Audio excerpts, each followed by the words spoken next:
Comic-Con Liverpool, we can do better than that. Liverpool, how we feeling?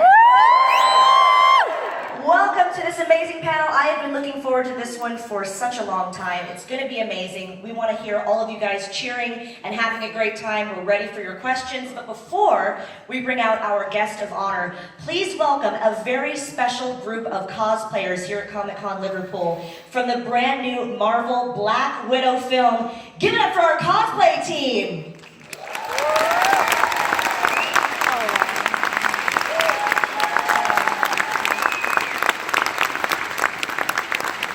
Ladies and gentlemen, without further ado, our guest of honor, please welcome David Harbour!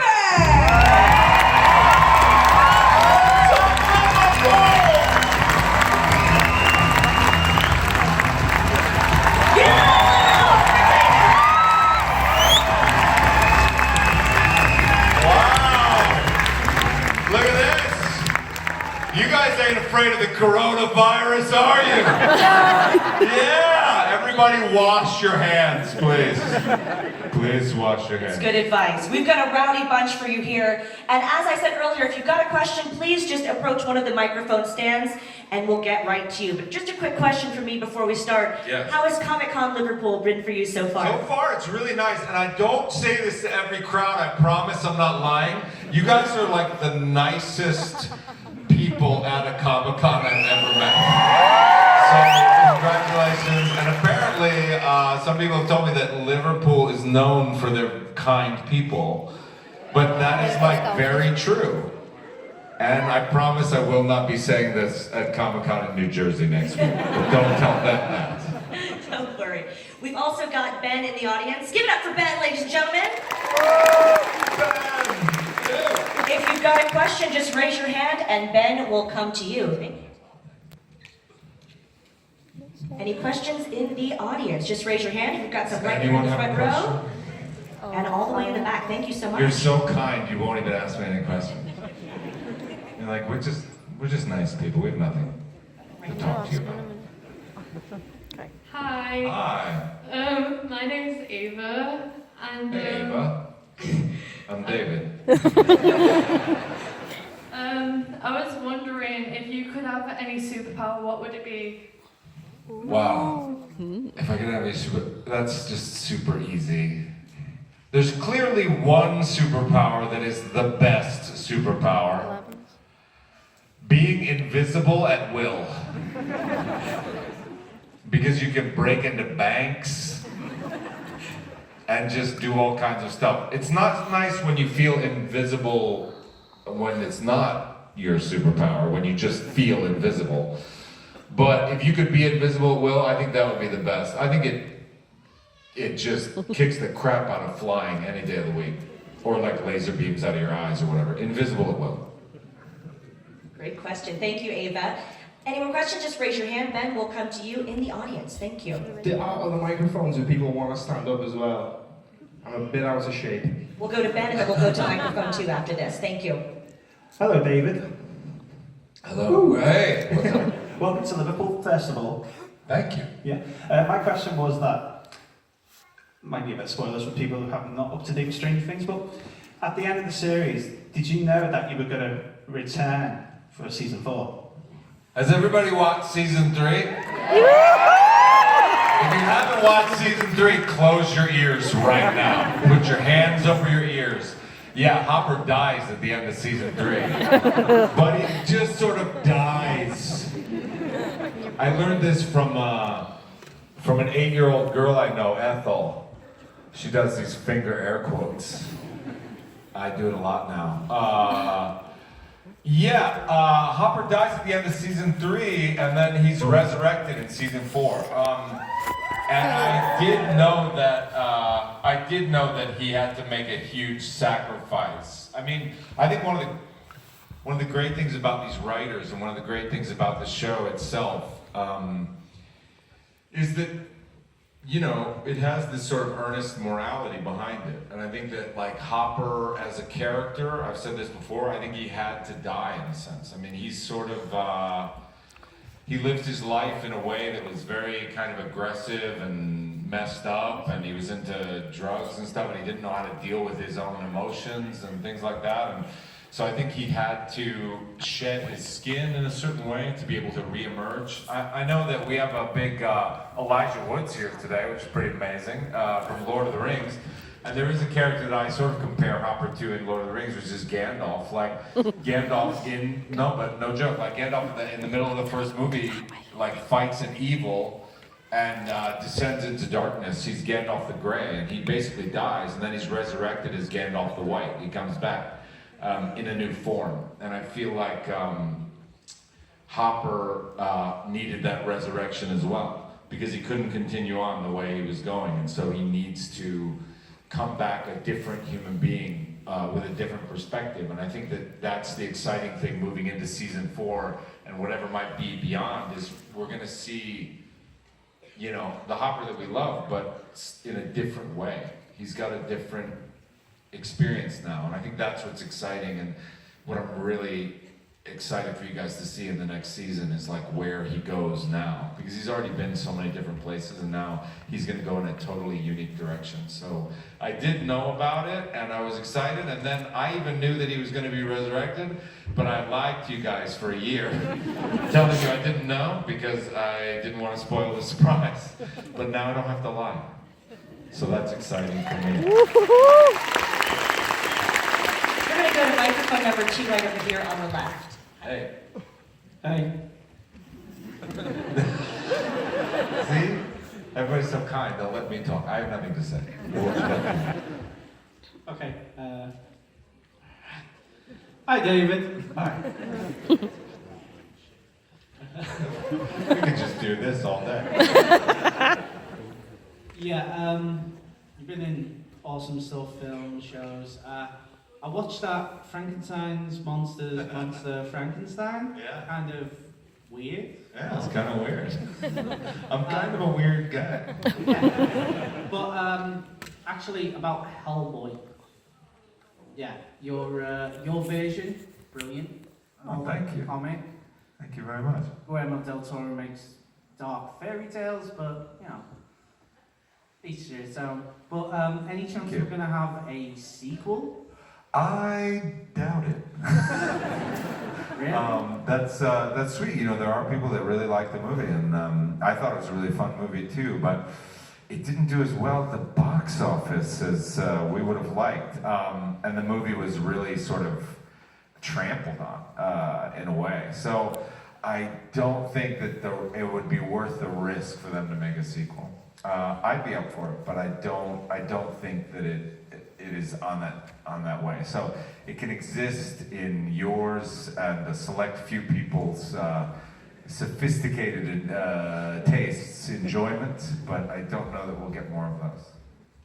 Cool. Thank you. Good question. I have the Blu-ray, so. Thank you. Excellent. We're going to go to microphone number 1 right here on the right. Thank you. Hey. I'm Diana. Nice to meet you. Nice to meet you. I love you, man.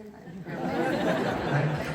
My question is about, do you know the back history of Hopper? And if you do, like, in one moment we're gonna get to see that. I would love to see, like, Hopper in Vietnam or in New York, like, Wow. amazing, like, you know? This is a great question. It's something that I love too. I mean, one of the greatest things is I love this. In season 2, 11 goes into the basement, or the attic, Yeah, the basement of the cabin, and there's 5 boxes, one of which has Brenner's stuff from Hawkins' lab, one of which says Dad, and one of which says Vietnam, one says New York. So there are these 3 things that we've established in the season that if we don't pay off, it means that they're bad writers, and the Duffer Brothers are very good writers. So I know specifically that in season 4 we will give you a big, huge reveal about Hopper's backstory, which we haven't, you've sort of sensed that in certain ways, but we haven't really told you about, and I'm so excited about revealing this aspect of the character. It's one of the things that I've known since the first frame of the first shot, and we haven't expressed it yet, and finally we're going to express it in a big way, and it's my favorite thing about him that you guys don't know about him yet, but it has to do with these backstories of New York, Vietnam, and Dad. And I'm really excited for you guys to know more about that. And it relates, of course, to what he's doing with Eleven and Joyce and things like that. But it's a big reveal, and I'm really excited for you to see it. So whenever it comes out in 2050, when the next season comes out, you'll get to see that. Thank you. Good question. Thanks. Thank you. We're going to go all the way back to microphone number 3 up here. Thank you. Hi David. Hey. Just got a question. Do you prefer working for Marvel or working for Netflix, and why? Wow, that is such an incendiary. I mean, I'd lose so many jobs if I answered that. But who do you work for? And why are you asking me? Look, here's the thing. I have an embarrassment of riches. It's like I work for two of the most incredible production organizations on the planet right now, Marvel and Netflix, right? Working with Marvel was extraordinary. The Black Widow movie, I've seen like 20 minutes of it. I'm gonna go see the movie next week in its full entirety. But it's incredible what I've seen. I'm really excited about that movie, what we shot. I'm really excited about that movie. But I've done Stranger Things for 20, 30 episodes or whatever, and I've worked with them for 5 years, and I know these people like they're my family, and so I just love that show, and I love the shorthand that we have, and so, working with Netflix and working with Stranger Things is like my marriage. Like, it's like, I love them, and also I can get annoyed with them, and I can have it out with them and all this stuff. And it feels like this durable, wonderful relationship. And being with Marvel was kind of like dating a very pretty movie for a couple months. An analogy, we love it. We're going to go up here to the left, microphone number 4. Hi David, my name's Nathaniel Crabtree. I've got a question for you. Cool. What was it like to face the dreaded Demogorgons? The dreaded Demogorgon. In season 1, the dreaded Demogorgon was a guy named Mark. And he was in an outfit, like a rubber suit with stilts. And so mainly what I saw of Mark was he would be leaned over a chair, and the back of his rubber suit would be unzipped, and there'd be guys with fans, and he'd be bent over like this. These guys would be blowing air, and I'd walk by to go get a coffee at craft service on set, and I'd go like, "Hey, Mark," and he'd be like, "Hey." So that's what it was like on a daily basis to face the Demogorgon. Terrifying. Terrifying. We're going to go to microphone number 2 here on the left. Hi David, Hi. I'm Alison, and I just want to know, how long did it take to get into the Hellboy costume? I was like Mark in the Hellboy costume. It took about 2.5 to 3 hours. Most of that was spent on the face. Like I would come into work at like 4 in the morning, sometimes 3:30 in the morning, and there was a team of 4 people headed by this guy Joel Harlow, who has done tons of movies. You can look him up as a makeup artist. He's incredible. He designed the whole thing. And I would lie back in the chair, put my headphones on, and then they would put glue all over my face. The entire thing was a prosthetic face. Then they would put the horns on. We would screw on these pieces that had these things, and then they would magnetically like fit on.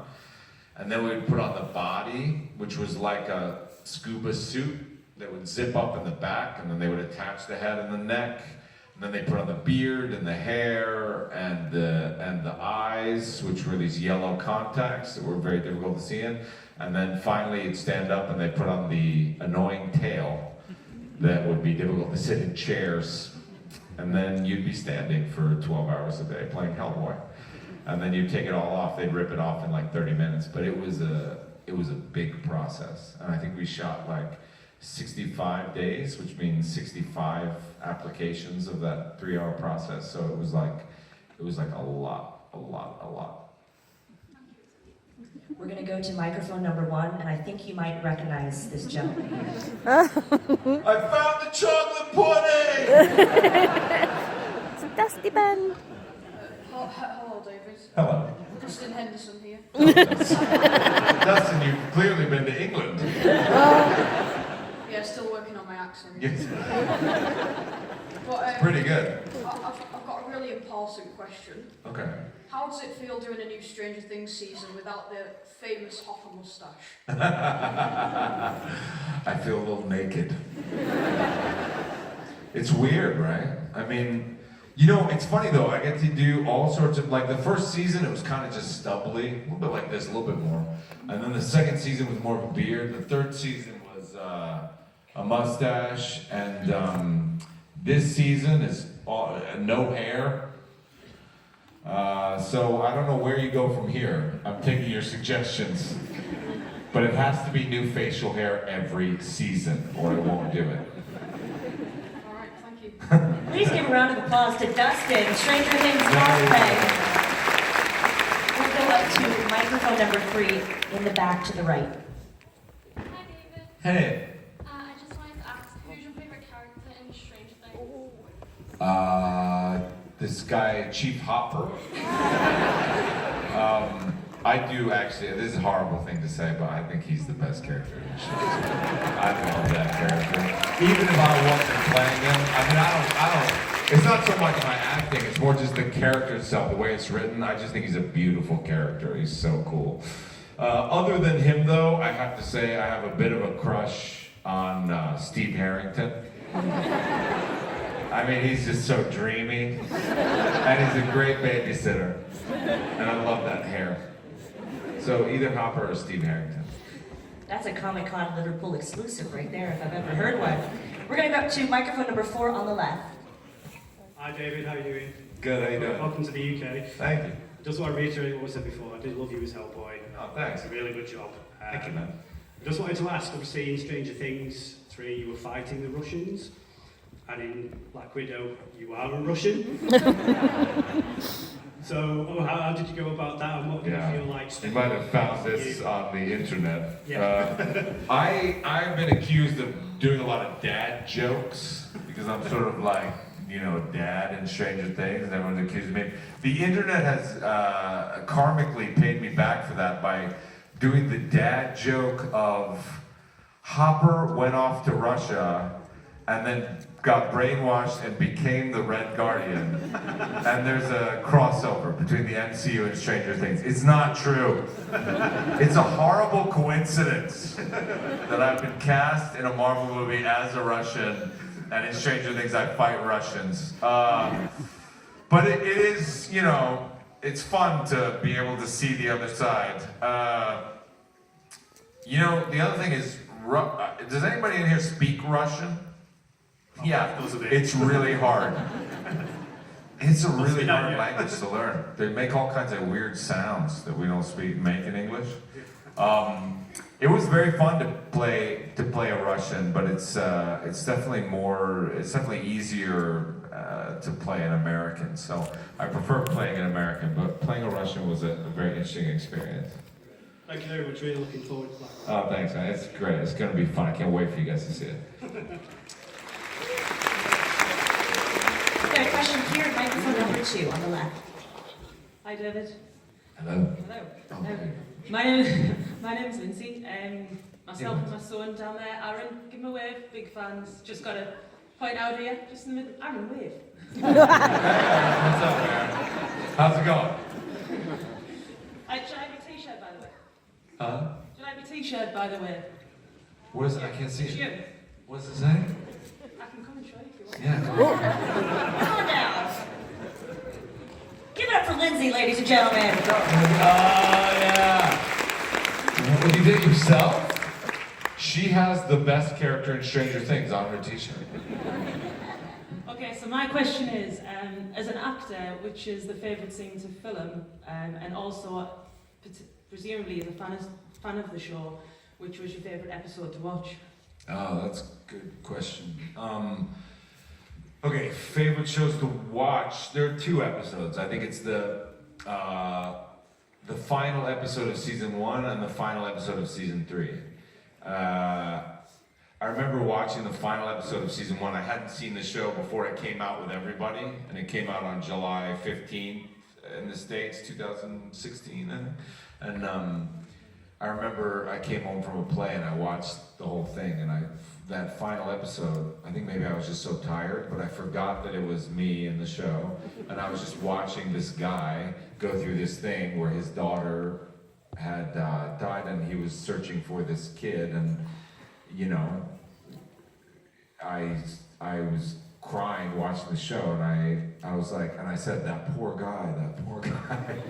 So I think that, and then what, you know, Eleven and Mike and her sacrificing herself, I think it's so beautiful. One of the things this show does really well, I think, is the self-sacrifice stuff, when characters sacrifice themselves. So in season 3 as well, like when Hopper and Billy both sacrifice themselves to help people, and then that letter at the end of 3 is like, I mean, even me watching the show, I was like, no, you didn't write her alone, oh God. So I think those 2 episodes are really, really beautiful. In terms of shooting the show, I really like the big emotional scenes. I mean, that's sort of like, so I really liked shooting that big scene with Eleven where we get in a fight in season 2. I really liked shooting the sort of makeup scene in the car. I like shooting all the stuff with Winona too. I like shooting all the stuff with Joyce, because I feel like there's so much sort of complexity there between Hopper and Joyce. I really like that stuff. So I like shooting the more like big emotional stuff. Thank you. Thank you. We're going to go to microphone number 1 here on the right. Hello, you can't even reach the microphone. Yeah, that's all right. Thanks, Ben. Hi, I'm Amy. Hey. And you're amazing. Oh, thank you. My question is, it's like 2 in 1, so what is the hardest and easiest scene when filming Stranger Things? I think the easiest scene is when I'm just doing sort of action stuff. So when I'm driving a car, it's pretty easy. Like you have lots of scenes where Hopper will pull up in that Suburban, like pull up outside the library or pull up in front of the police station. And basically you drive the car, pull up and get out of the car. It's not much acting required. And then the harder stuff for me is the more complicated, sort of big, long scenes where he has relationships with other characters that are difficult and complicated, and he has to express things. And also the thing about Hopper is he's not very vocal. Like I'm a big talker. Like I like to talk. Hopper doesn't know how to talk, and he also doesn't know how he's feeling a lot. So he acts out. He'll get angry at someone when really he just loves them. And so those things are can be complicated to play, but they're also fun. But they're hard. Go up to microphone. I am. Are you looking forward to the next season? Yeah, me too. Yeah, I knew you was alive anyway. A lot of you did. I think no one was that surprised. We tried to keep it a big secret, and everyone was like, we knew. Thank you. Thank you. Give Amy a round of applause. We'll go all the way up to microphone number 3 here on the right. Hi, David. I'm Hi. Cass. I'd like to know, when did you decide that acting was the career you wanted to pursue? When I was, I think, pretty young, but I didn't have the confidence that I could do it. I think I was like in high school, so I was like 14 or 15, and I did a couple plays in high school. And I remember thinking, I would love to do this, but it didn't seem like it was something that was feasible, that I could make a living at it, or that anyone else would want me to do it. And then I kept acting, and I was worried, and then basically like, I went to college, and I came out of college, and I just had to do it. And I think I heard this, I used to hear this a lot from other actors and stuff, and they would say, only go into acting if you absolutely can't do anything else, if you have to do it. And I used to get so mad at those people when they would say that, because I would say, like, you should be able to do whatever you want. Like, if you want to do it, you don't have to do it. And then now, looking back, I agree with them completely. Like, I would only go into acting if you have to do it. If you feel like in your soul that you have to do it. Because the amount of rejection that I've received, I mean, you guys sort of meet me at a stage in my life in my 40s when everybody thinks I'm good and they're like, you're an actor and like, we like you. And for about 15 years, nobody thought that. And there's been tons of auditions and people telling you you're not handsome enough, you're not a good actor enough, you're boring, you're not funny, you're not interesting, just for years and years and years. And you have to have tenacity and will and belief in yourself beyond what these people see. And then eventually somebody gives you a break. So, you know, I really only do it because I have to, because of the amount of rejection. But it also in that way is very fulfilling, because I don't know that I would be happy doing anything else.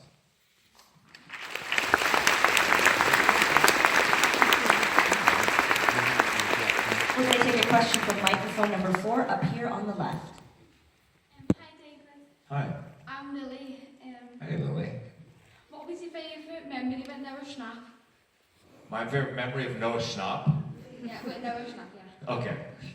My favorite memory of Noah Schnapp is in season 1, he was a tiny boy. Now they're all like 8 feet tall. But he was tiny. I think he was 11 years old.